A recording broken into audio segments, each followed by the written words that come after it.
these principles. You are here in your local church, elected as an elders for this year. Please accept and believe that it was God that called you. If you fully believe in these principles, you can claim from Him His promise to be with you, to equip you, even to bless you. No matter what is your provisions, what are your daily lives, if you believe you are called by God as an elder, and you know the importance and seriousness of your leadership, God will bless you. God will provide. Okay, elected by congregations, calling and election. This is important. Elections and ordinations are required to become an elder. Okay, so it is a package. Elections and ordinations. Okay, elders should not be elected on status or appearance, but because of his spiritual aspect, his leadership, maturity, and some other aspect. Only election or only ordination individually does not allow a person to perform the work of an elder. Okay, I want to test. How many of you here are elders? May I see your hands? Elders. Okay, thank you. Elders, okay. Thank you very much. Is there any of you elders who are elected by your church, but until now, not yet ordained? Oh, there's still any. I hope not, but there's still some. Okay? So you read these principles from the church manual, though we do not state the pages. Only election. You are elected now, okay, this year. But you are not yet ordained. You cannot perform the work of an elder.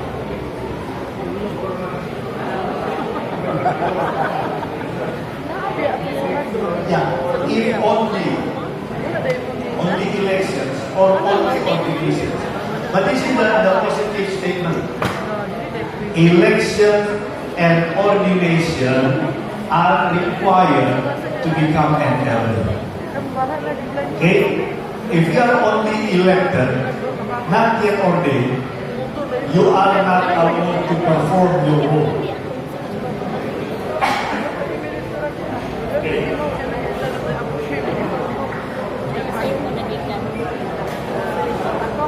Okay?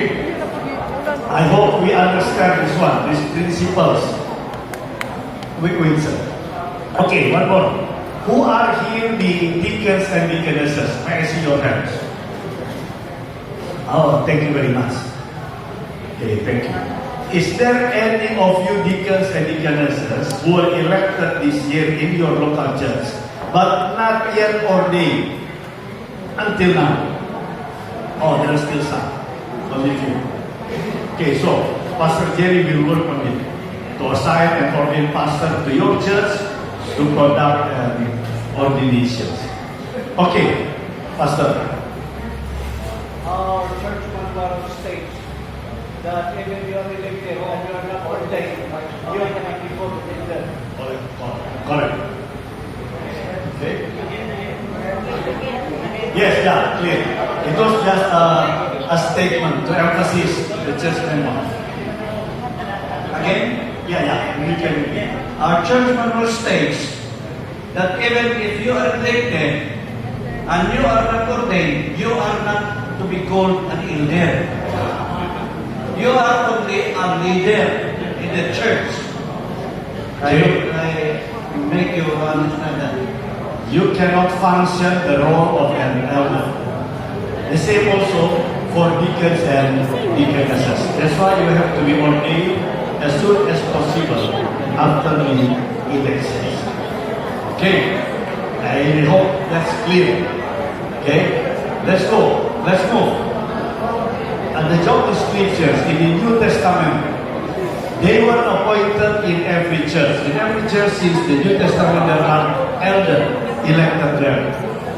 They were highly respected. Usually they were respected because of their spiritual lives and leadership. They have administrative responsibilities as the local church elders.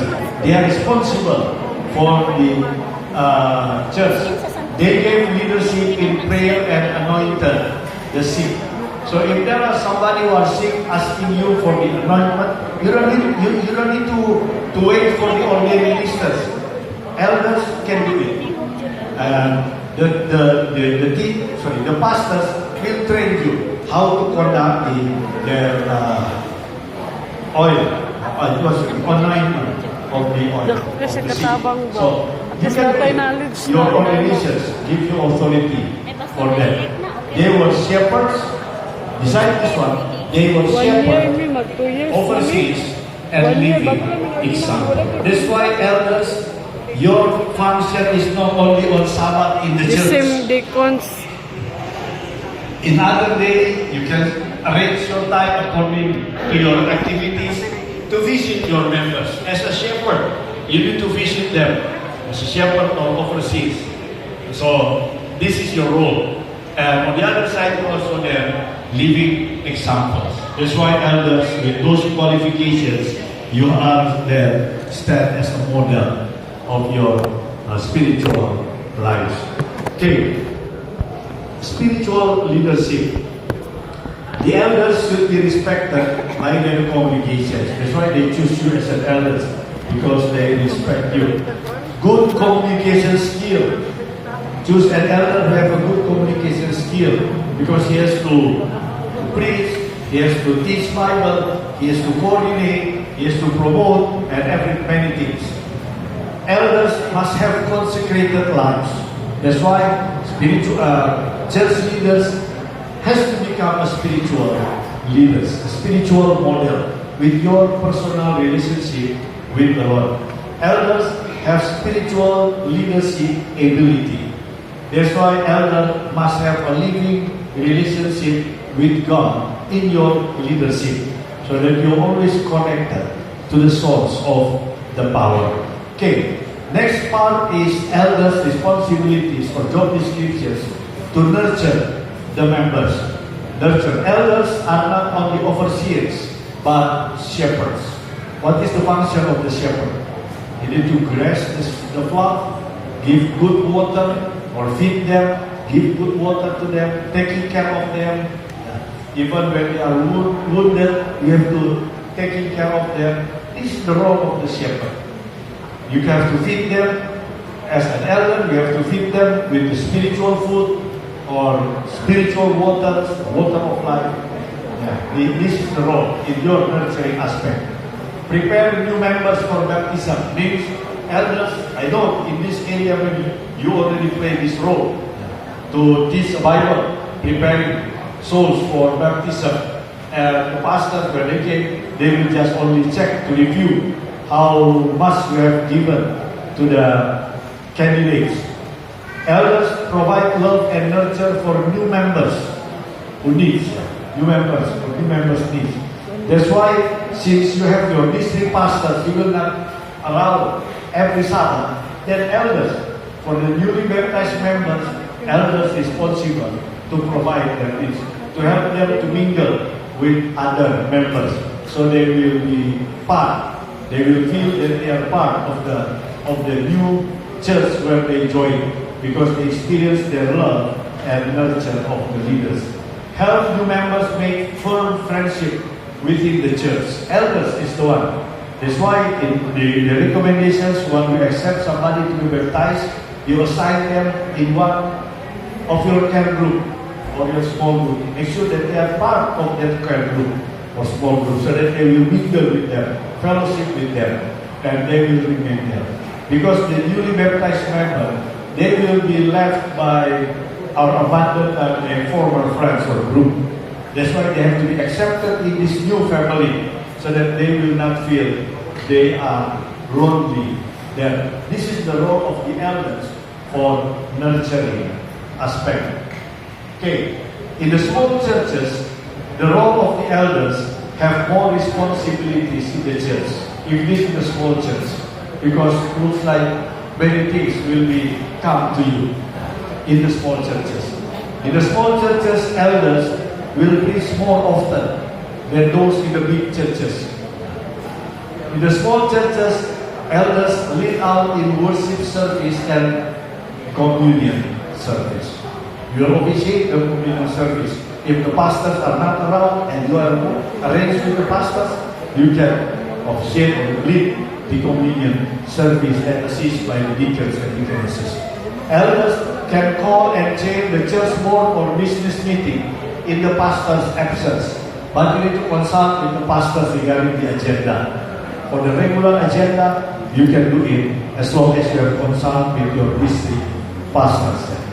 Except if it is about the discipline, then the pastors has to be the one who change this meeting. But for the other agenda, you can inform the pastors, discuss with him what is your the pastors and elders plan, and then you can call the committee or church board and even to bring it to the business meeting. Plan the visitations of church members. In the small church, even in the big churches, the role of the elders to arrange the visitation schedules. You divided the numbers of the family unit in your congregations, in your church. How many of them? Try to make a schedule to see, if possible, make in one cycle, in one quarter. You already visited every single family at least once every quarter. If the family number in your congregations are big, you cannot cover by the elders in one quarter, then you can assist by the deacons and deaconesses.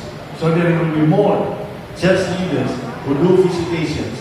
At least once every quarter, every single family must be visited, either by pastors or elders or deacons or deaconesses. This is the nurturing aspect in the small church.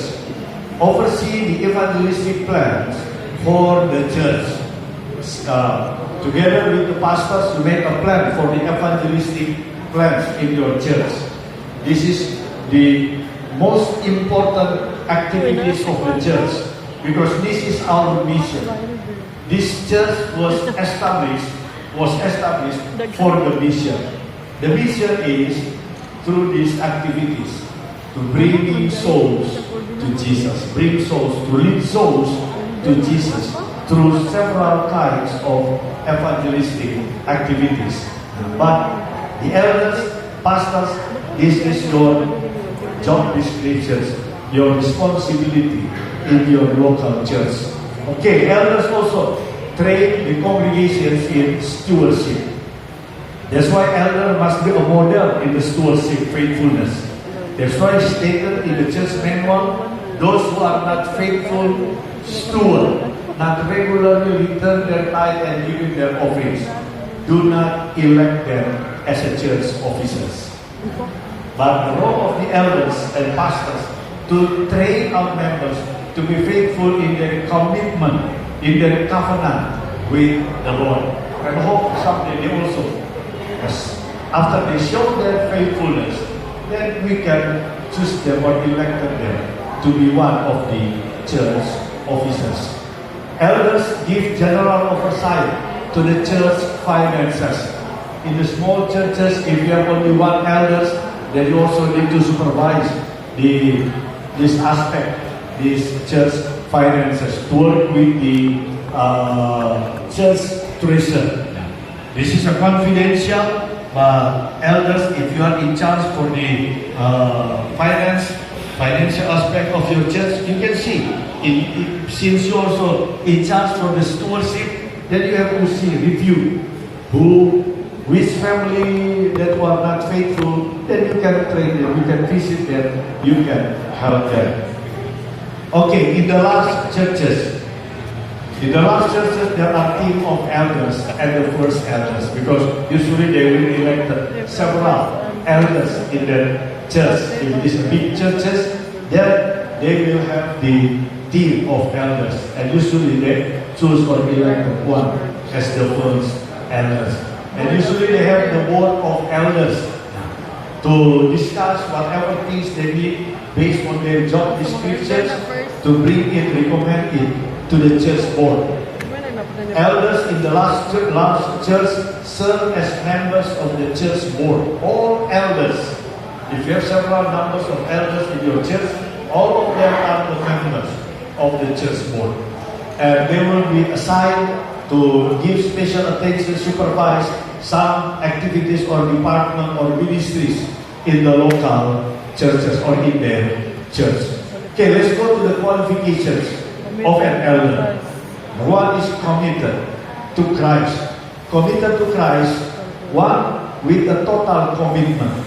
They have a total commitment as an elder. Second, daily commitment. And third, the time commitment. Because the qualifications of an elder is a person who are committed to Jesus Christ. Okay, let's look at just a little. The total commitment. What does it mean when you have a total commitment to the Lord? Number one, to give others what you don't have yourself is an impossible and frustrating task.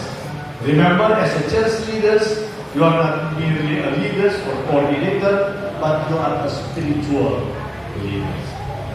What you give is a spiritual food. What you are praying is a spiritual aspect. You are in a spiritual ministry. That's why as an elder, first, you need to be connected with the source of spiritual aspects. You need to be connected to the Lord every day in your lives.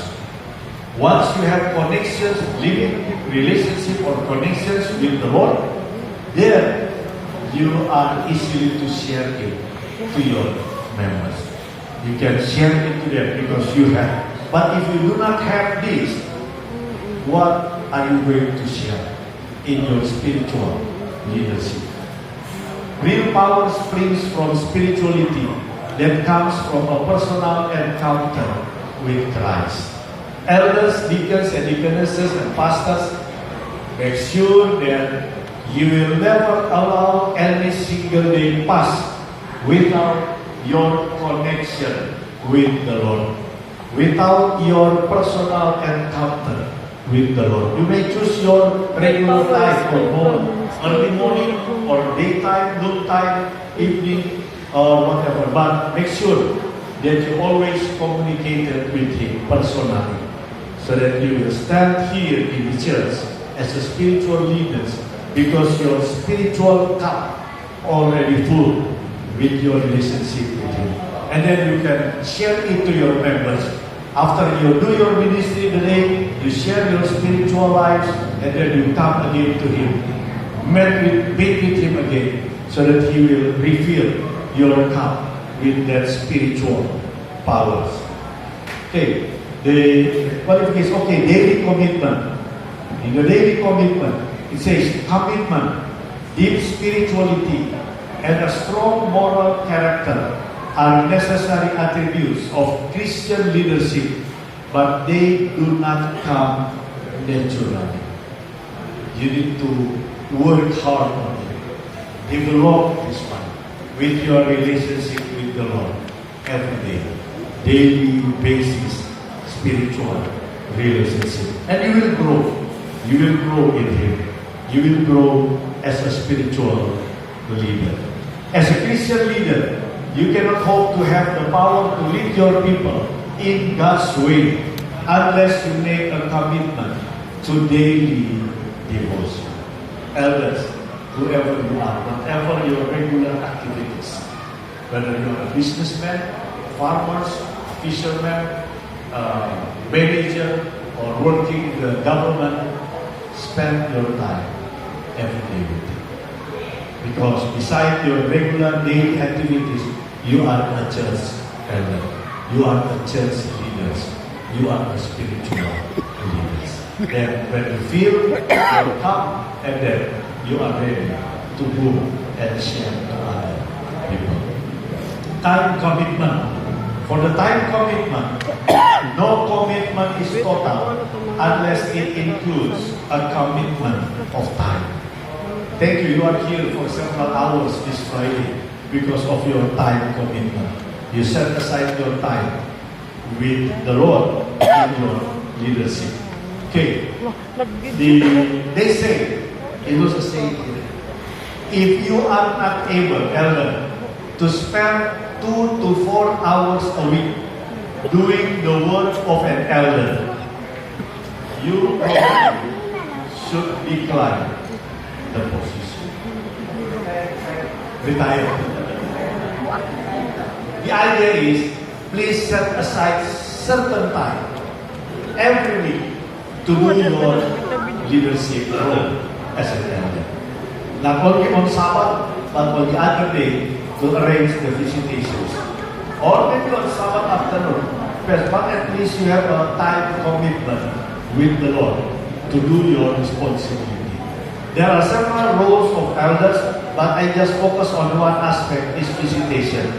We spend more time, require time, special time, so that we can meet your members in their place. You will know them personally, and you know how to nurture them based on their conditions. Okay, you must not, but on the other side, you must not let church work cause you to neglect your family or other responsibilities. So be balanced. You have your commitment, time commitment, but be balanced with your family. Do not sacrifice your family. Besides, the elder's family should be a model in his church. Model in all aspects in your church. Example to members as an elder. Support church doctrine. That's why elders, you must know these 28 fundamental beliefs. You must study this one and share to your members. Maintain strong family relationship. Your elders' family, pastor's family, deacons and deaconesses' family. Your family has to be a model in your local church, so that the members will understand that these are the church leaders, spiritual leaders, because their family also were influenced because or through his leadership. Be sexually pure. Be careful when you work together with the opposite sex, your wife. So if you want to do visitations, make sure you go with the deacons. If you will need some friends, companies, do not ask deaconesses to go with you by twos to do visitations, elder. But if you are elders and women elders, you request the deaconesses to accompany you. So, or at least you bring your wife, or if you invite some other deacons or deaconesses together with you. So, be sexually pure so that we can stand there as a model, free from all accusations. Okay, overcome racial prejudice. No matter how many tribes are in your congregation, serve them equally. Treat them safe one to another. Depends on their needs. Focus on their needs. Be an exemplary giver. That's why all the church officers must be a model in the stewardship as a faithful steward. If you are not faithful in stewardship, nominating committee, do not elect them. Ask them to resign.